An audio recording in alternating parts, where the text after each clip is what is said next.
대한민국 근현대사를 성경적 세계관으로 알리고 전하는 대한역사문화원의 한국 근현대사 바로 알기 특강입니다. 자유를 위해 싸우다. 네 번째 이야기. 대한민국 국민이 꼭 알아야 할 독립운동의 역사. 이승만 박사와 임시정부 이야기입니다. 3.1운동 이후 독립의 열망은 더 간절해졌고 이에 따라 국내외에서 속속 임시정부가 수립되었습니다. 그 가운데 영향력이 큰 조직은 연해주의 대한국민의회, 상해 임시정부, 서울의 한성정부였습니다. 임시정부 중 가장 처음 수립된 대한국민의회는 노령 임시정부라 불렸는데 1919년 3월 17일 대통령 손병희, 부통령 박영효, 그리고 국무총리에 이승만 박사를 내정하여 임시정부 수립을 선포하였습니다. 이승만 박사는 자신이 노령 임시정부의 국무총리가 되었다는 사실을 샌프란시스코에서 발간되는 교민신문 신한민보를 통해서 처음 알게 되었다고 합니다.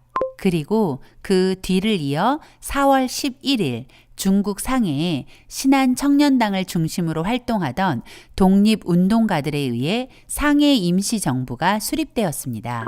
상해 임시정부는 대통령이 없이 국무총리가 지휘하는 정부였는데 국무총리에 임명된 사람이 바로 이승만 박사였습니다.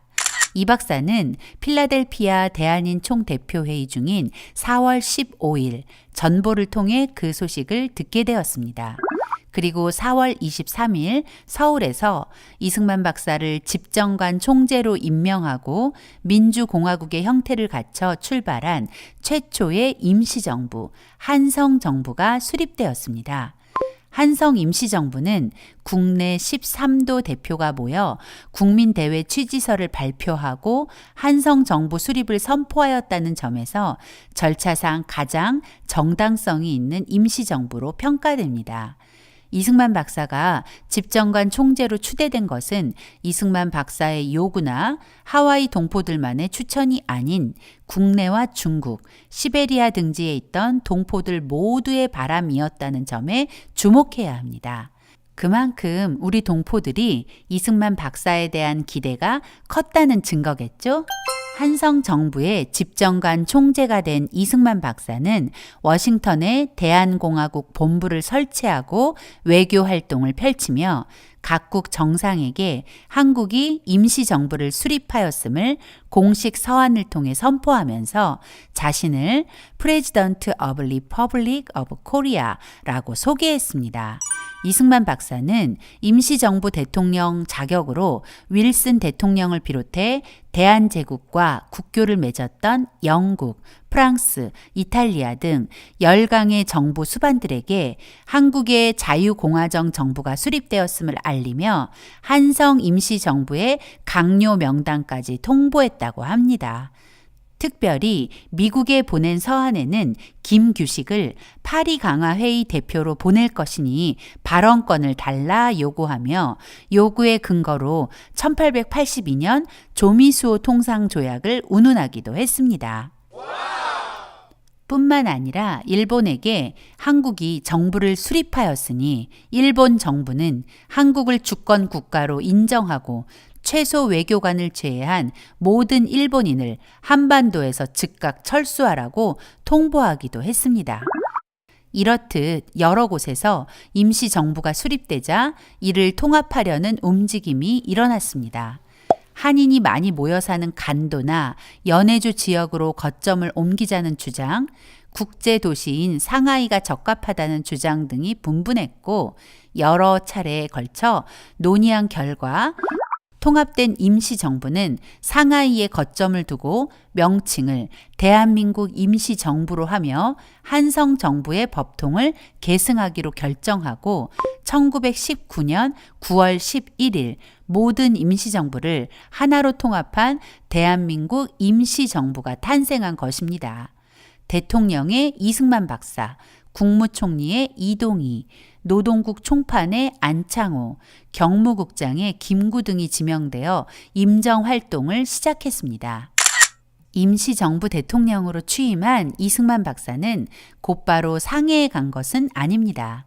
필라델피아 대한인 총대표회의 이후 워싱턴에 임시정부 대통령 사무실을 마련한 이 박사는 1919년 8월 25일 구미위원부를 설치하고 임시정부의 외교본부로서 역할을 하며 세계를 상대로 임시정부 홍보와 외교활동에 전념하며 1년을 동분서주 뛰어다녔습니다.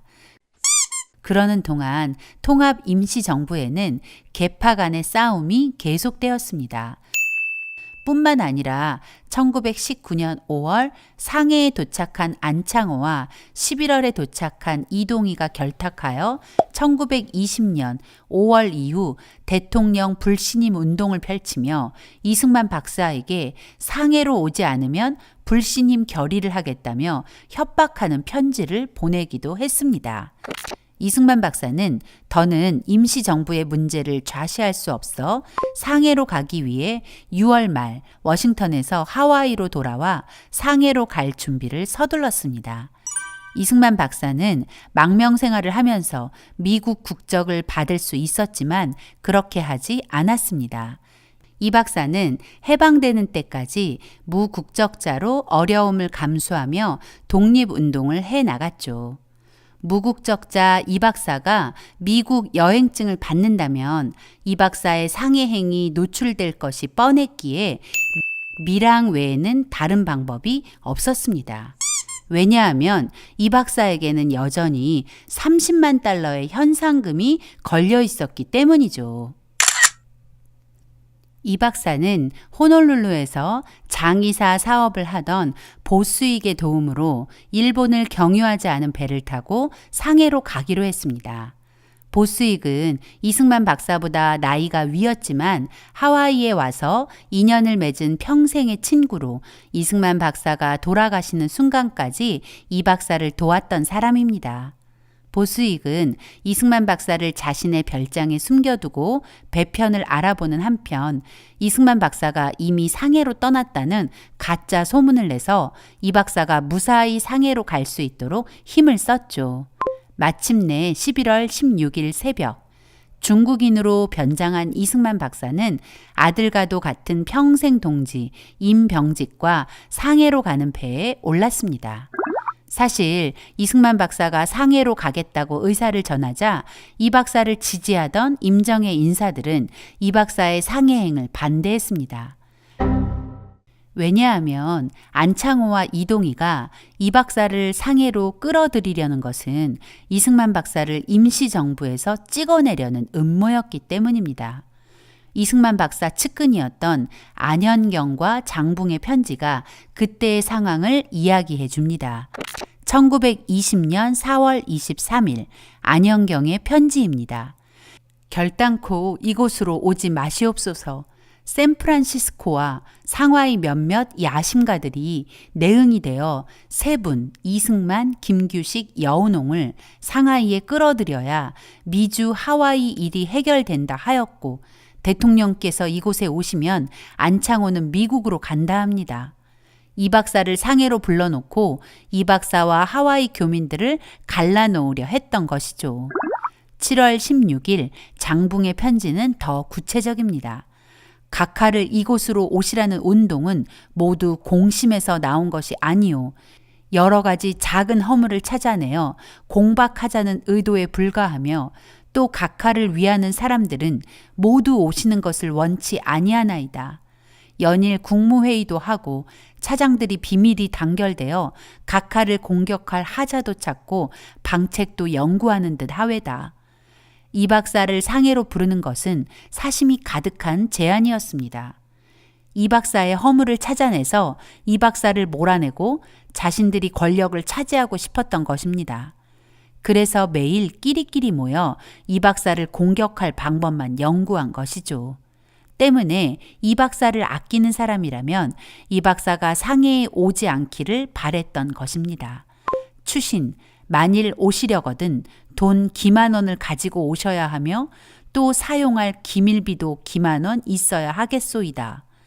이 박사 반대파가 이승만 박사를 상해로 부른 이유 중 또 하나는 하와이 교민들로부터 돈을 마련해 오기를 은근히 요구했기 때문에 돈이라도 가져오지 않으면 정말 곤란해질 것이라는 이야기를 덧붙인 것입니다. 이승만 박사를 반대하던 세력의 문서에도 이를 뒷받침해주는 자료들이 남아있습니다. 한인사회당 김립이 이동희에게 사흘마다 보낸 편지들의 한 대목입니다. 한인사회당은 볼셰비키 혁명 이후 1918년 볼셰비키의 지원을 받아 이동희가 하바로브스크에서 창당한 공산주의 정당입니다. 승만을 몰아내고 다시 국을 정리하려 힘쓸 마음이 많았소이다. 설사 승만이 상해에 오지 않을지라도 상해 국 중에 안창호가 공심이 있는 자이면 동심 협력하여 이 국을 일신할 수 있사오나. 이것은 1919년 7월의 편지로 임시정부가 통합되기 전 이미 공산주의 세력이었던 이동희 일파는 이승만 박사를 임정에서 축출하고 통합 임시정부를 자신들의 것으로 만들려는 계획을 이미 세워두었다는 것을 알 수 있습니다. 당시 상해 임시정부는 이승만 박사를 지지하는 자유공화정 지지파, 이동희를 중심으로 하는 공산주의 세력, 그리고 안창호를 중심으로 하는 세력이 존재했습니다. 이 박사가 상해에 오기 전 신익희로부터 받은 편지만 봐도 임정 내 계파 싸움이 얼마나 심했는지를 알 수 있습니다. 임시정부는 한마디로 당동벌이라는 평을 들어왔으며 이를 혁파할 묘책은 안 보입니다. 당동벌이란 뜻이 맞는 사람끼리 한패가 되어 다른 사람을 물리친다는 뜻입니다. 이것이 독립을 위해 통합된 임시정부의 현실이었습니다. 김구는 이승만 박사 부임을 전후한 당시 임시정부 상황을 백범일지에 이렇게 적었습니다. 김인현 대한민국 임시정부 원년에는 국내외가 일치하여 민족운동에 매진하였다. 그러나 세계사조가 점차 봉건이니 사회주의니 복잡해지면서 단순하던 우리 운동계에도 사상이 갈리고 음양으로 투쟁이 전개되었다. 임시정부 직원 중에서도 공산주의니 민족주의니 하는 분파적 충돌이 격렬해졌다. 심지어 정부의 국무원 중에서도 대통령과 각부 총장들 간에 민주주의냐 공산주의냐로 각기 옳다는 주장에 따라 갈라졌다. 그 대강을 거론하면 국무총리 이동희는 공산혁명을 부르짖고 대통령 이승만은 민주주의를 주장하였다. 맞습니다. 대한민국 임시정부는 시작부터 민주주의 그리고 공산주의로 나뉘어 있었고 또 하나의 세력, 안창호파가 존재했습니다. 장붕이 이 박사에게 보낸 편지의 한 대목을 보면 안창호가 임정의 3분의 2 이상을 독점하고 있으니 대책이 필요하다고 말합니다. 실제로 안창호가 상하이에 와서 황제 노릇한다는 반발이 일어날 정도였습니다.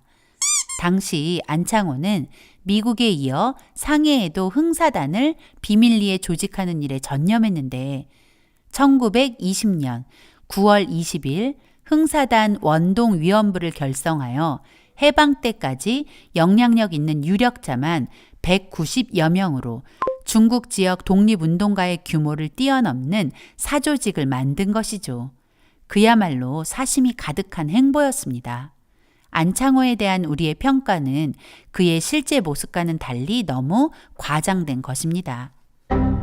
1920년 12월 5일 이 박사는 상해에 도착했습니다. 12월 13일 임시정부 초대 대통령 이승만 박사는 드디어 임시정부 청사에 발을 들여놓았습니다. 그리고 임시정부 직원들과 인사를 나누었죠. 그리고 12월 28일 저녁 교민단 사무소에서 임정 강요들, 의정원 국회의원들, 현지 동포사회 인사들 300여 명이 모여 임정 대통령 이승만 박사를 위한 환영식을 가졌습니다. 이승만 박사는 감사와 감회의 말을 전하고 난 후 많은 금전을 가지고 온 것이 아니다라고 말하여 임정 인사들의 기대감에 파문을 일으켜 놓고는 독립전쟁론을 터뜨렸습니다. 미구의 기회가 옵니다. 겉으로는 아무 일 없는 것 같이 하고 각각 사업하며 비밀이 예비하여 단도와 소총 1개씩이라도 사서 적어도 두 놈은 죽이고야 죽겠다는 결심을 가집시다. 평소 이 박사의 외교 독립론과는 결이 다른 이야기처럼 느껴지지만 시간과 상황을 고려하여 무장투쟁도 필요하다는 것이 이 박사의 생각이었습니다. 더구나 무장투쟁을 내세우는 많은 임정 인사들의 입을 잠시나마 틀어막는 효과도 있었겠지요. 독립전쟁의 이야기를 마친 이 박사는 임정의 계파 싸움을 정조준하여 단합을 부르짖었습니다. 세상이 우리를 단합하는 민족이라 하니 기쁘외다. 단합의 견고를 더하여 넘어져도 한결같이 일어나도 한결같이 향진합시다. 왜 탐정과 이한용을 제하고는 다 한 지체인데 한 사람이라도 불합이라 하면 우리 사업에 그만치 해가 되리다. 어느 곳에서 작정하고 동원령을 내릴 날이 있으리이다. 독립신문은 이날 장시간의 연설이 청중들에게 심각한 감동을 일으켰다고 썼습니다. 국민아, 통곡을 말고 희망으로 이 결심을 하자. 우리의 원수, 우리의 지도자, 우리의 대통령을 따라 광복의 대업을 완성하기에 일신하자, 합력하자. 우리 생명이 가진 존경과 지식과 기능과 심성을 다 그에게 드리고 마침내 그가 나오너라 전장으로 부르실 때에 일제히 예하고 나서자. 마치 이승만 박사를 찬양하는 듯한 독립신문 기사는 이동희, 안창호 등 사심을 가진 세력의 뒤통수를 세게 후려친 셈이 되었고 그들의 암투와 전혀 다른 동포들의 독립에 대한 각오를 다지고 있는 것입니다. 1923년 1월 1일 임시정부 인사들은 신년 축하식을 거행하고 기념사진을 찍었습니다. 임시정부는 임정, 강요 및 의정원 등을 다 합쳐 겨우 59명이었지만 출신 지역과 이념과 사심 가득한 이해관계로 찢어지고 갈라져 날마다 전쟁터를 방불케 했습니다. 드디어 이동희는 붉은 속내를 드러내기 시작했습니다. 1919년 9월 통합된 대한민국 임시정부는 약 1년 가까이 대통령이 자리를 비운 사이 국무총리 이동희와 김립에 의해 장악된 상태였습니다. 임정 대통령 이승만 박사가 상해에 오기 전 임정을 손에 쥔 두 사람은 이동희의 또 다른 신복 한영권을 임시정부 러시아 주재 정권 대표로 모스크바에 파견했습니다. 이동희가 임정 몰래 임정 대표 문서를 만들어 한영권을 밀사로 레닌에게 보낸 것입니다. 이동희의 이 행동은 임시정부를 속이고 모든 절차를 무시한 독단적 처사였습니다. 한영권은 레닌에게 상하이 임시정부는 한인사회당의 정부이니 빨리 인정해주고 대폭 지원해달라고 했습니다. 레닌은 200만 루블을 내어주었습니다. 200만 루블은 현재 가치로 2천억 원이 넘는 거액이었습니다. 그러나 이 돈은 독립을 위한 자금이 아니었고 오로지 공산당 조직을 위한 자금이었습니다. 우리가 잘못 알고 있는 것 중 하나가 레닌이 준 돈이 독립자금으로 쓰였다고 생각하는 것입니다. 우리는 한영권의 말에서 이동희를 비롯한 공산 세력이 임시정부를 자신들의 것이라 생각했다는 것, 임정을 공산주의 정부로 이끌어가려 했다는 것을 알아야 합니다. 그리고 이런 공산주의자들과의 치열한 싸움을 하며 자유민주주의를 지켜낸 이승만 대통령의 고통을 조금이라도 이해할 수 있어야 합니다. 이동희와 김립이 제 입으로 임정이 절대 모르게 우리만 써야 할 공산혁명 자금이다 라고 말했으니 더 이상 무슨 설명이 필요할까요? 이동희는 이 돈을 가지고 한인공산당, 즉 고려공산당 설립에 매진했습니다. 새로운 공산당 조직에 착수한 이동희와 김립은 임정 내외의 주요 인사들은 물론 상하이에 몰려든 청년 남녀를 비밀리에 포섭하기 시작했습니다. 여운형 등 다수의 독립운동가가 고려공산당에 입당한 것이 바로 이때였습니다. 당시의 상황을 김구는 백범일지에 이렇게 적었습니다. 공원에 산보 가자는 이동희를 따라가자 그는 조용히 말했다. 나를 좀 도와주시오. 얼핏 불쾌한 생각이 들었다. 나에게 무슨 유감이 있나? 이동희는 아니라면서 진지하게 말했다. 대저 혁명이란 유혈 사업으로 어느 민족에게나 대사인데 현재 우리의 독립운동은 민주주의 혁명에 불과하오. 따라서 이대로 독립을 하고 나면 또다시 공산혁명을 하게 될 것이니 2번 유혈은 우리 민족에게 큰 불행이오. 그러니 아우님도 나와 같이 공산혁명을 하는 것이 어떠하오? 우리가 제3국제당의 명령을 받지 않고 공산혁명을 할 수 있습니까? 그것은 불가능하오. 이동희의 대답을 듣자 임시정부 헌장에 위배되는 일이라 거절하고 자중을 권고했다. 이동희가 새로운 공산당 조직을 만드는 동안 레닌에게 받은 비밀 자금 문제가 드러났습니다. 대통령이 참석한 국무회의에서 이 문제를 둘러싼 설전이 폭발하고 말았죠. 임정 측은 국무총리가 레닌이 임시정부에게 보낸 거액을 혼자 착복하였으니 대역 범죄라고 들고 일어났고, 이동희는 임정이 아니라 한인사회당에 제공한 자금이라며 반격했습니다. 맞는 말이죠. 이제야 이동희의 본색이 드러난 것입니다.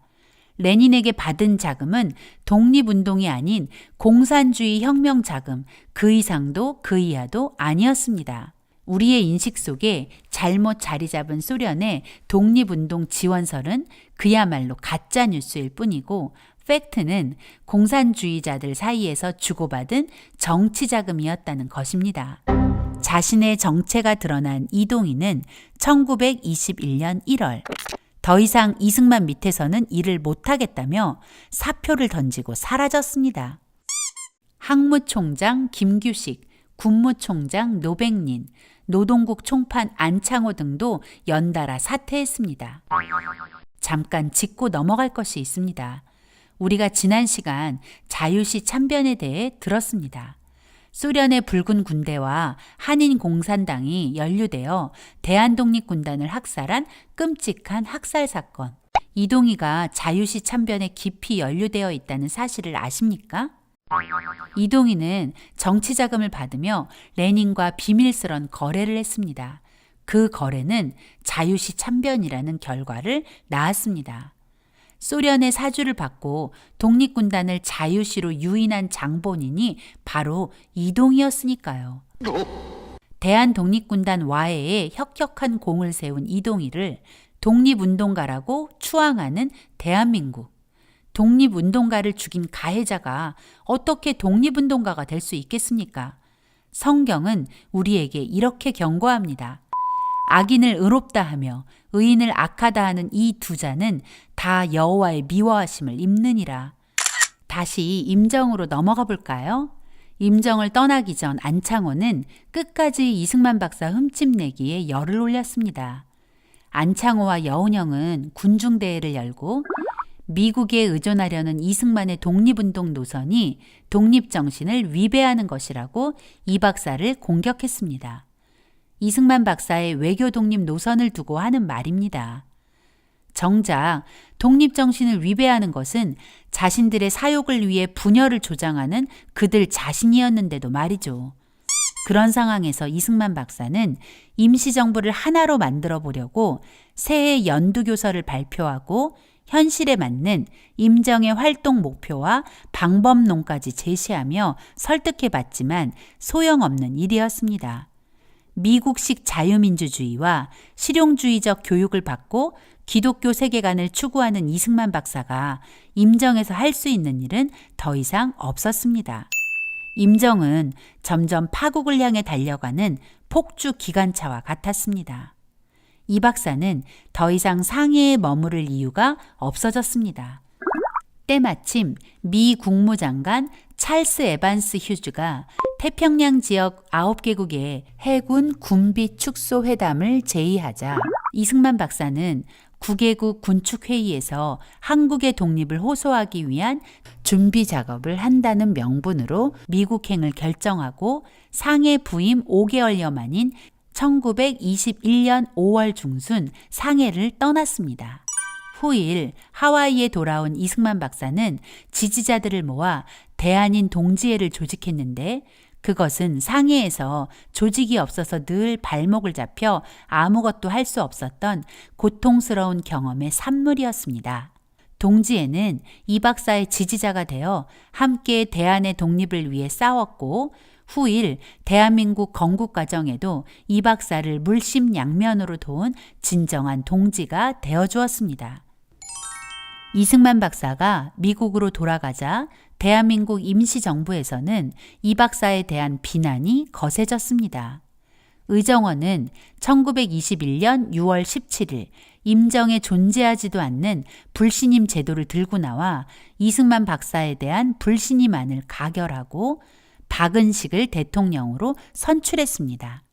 절차에 어긋나는 상황이 벌어진 것이죠. 결국 1925년 3월 18일 이승만 박사는 안창호 세력의 주도하에 상해 임시정부 의정원의 일방적인 탄핵으로 5년 6개월의 대한민국 임시정부 대통령 측에서 물러나게 되었습니다. 그리고 이 박사가 외교 독립을 위해 공들인 워싱턴의 구미위원부도 폐지되었습니다. 이승만 박사 탄핵 후 임시정부는 무정부 상태로 빠져들고 말았습니다. 2대 대통령 박은식이 67세로 숨을 거두고 난 뒤 김구에게 기회가 왔습니다. 그러나 대한민국이 추앙에 맞지 않는 김구 선생은 주도적으로 임정을 이끈 지도자가 아니었고 그럴 능력도 없었다는 것이 사실입니다. 1927년 1월 19일 임시정부는 소비에트식 개헌안을 통과시켰고 김구가 임정의 사령탑이 되었습니다. 이제 임시정부는 본격적으로 공산체제로 변질되었습니다. 이날의 충격적 개헌을 동아일보는 이렇게 보도했습니다. 상해 임시의정원에서는 지난 19일 임시헌법을 개정하여 전부 소비에트식으로 하고 대통령 국무총리 이하 재래 직제를 폐하고 노농 러시아식으로 위원제를 채용하였으며 동시에 집행위원장 이하 집행위원을 선거하였는데 그 시명은 아래와 같다더라. 집행위원장 김구, 위원 이동영, 이시영, 윤기섭, 조항구, 이규홍. 1919년 3.1운동을 기획했던 이승만 박사는 3.1운동이 탄생시킨 임시정부 대통령이 되었습니다. 하지만 5년 6개월 만에 대통령직에서 물러나야 했습니다. 그리고 독립의 열망을 품고 자유공화정의 정체성을 가지고 태어난 임시정부는 탄생 7년 만에 3.1운동의 독립정신은 지워지고 자유공화정이라는 정체성도 사라졌습니다. 그리고 공산체제로 변질되어 버렸습니다. 지난 2019년 문재인 정부 당시 보훈처는 3.1운동과 임시정부 100주년을 기념하며 3.1운동과 임시정부 활동에 공로가 큰 인물을 선정하여 대대적인 홍보에 나섰습니다. 유관순, 김마리아, 손병희, 안창호, 김규식, 김순애, 한용운, 이동희, 김구, 지정천, 안중근, 박은식, 윤봉길 등 총 13명이었습니다. 그러나 이승만 대통령은 없었습니다. 그리고 윤석열 정부가 출범하고 첫 3.1절 기념식이 있었던 2023년 3월 1일 행안부가 주관한 3.1절 기념식에도 이승만 대통령의 모습은 찾아볼 수 없었습니다. 이것이 바로 대한민국의 현실입니다. 한나라의 건국 과정을 알지도 못하고 알려하지도 않고 더구나 거짓 역사에 매도되어 3.1운동과 임시정부에서 가장 핵심 인물이었던 이승만 대통령을 지워버린 것입니다. 더구나 문재인 정부 당시 3.1운동과 임시정부 100주년을 강조하며 대한민국 건국의 뿌리가 1919년 임시정부라고 떠들었습니다. 그들이 말하는 임시정부는 이승만 대통령이 첫 대통령이 된 그때를 말하는 것이 아닙니다. 공산체제로 변질된 그때를 말하는 것이죠. 만약 문재인 정부의 주장대로라면 대한민국의 정체성을 공산주의로 바꾸어야 합니다. 임시정부의 역사를 조금이라도 알았다면 이승만 박사 탄핵 이후 공산주의 체제로 변질된 임시정부를 대한민국 건국의 뿌리라고 말할 수는 없을 것입니다.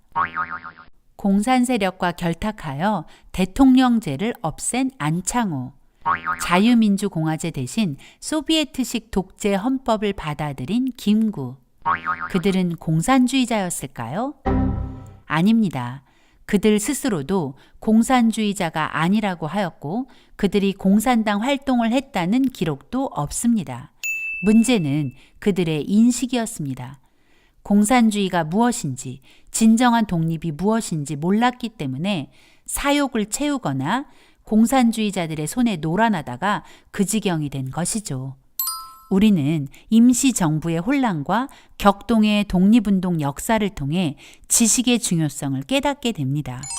이승만 박사가 그토록 주장한 백성 한 사람 한 사람이 깨어나야 독립이 가능하다는 그 말을 기억하며 대한민국 국민으로서 확고한 정체성을 가지기 위해 바른 역사를 공부해야겠습니다.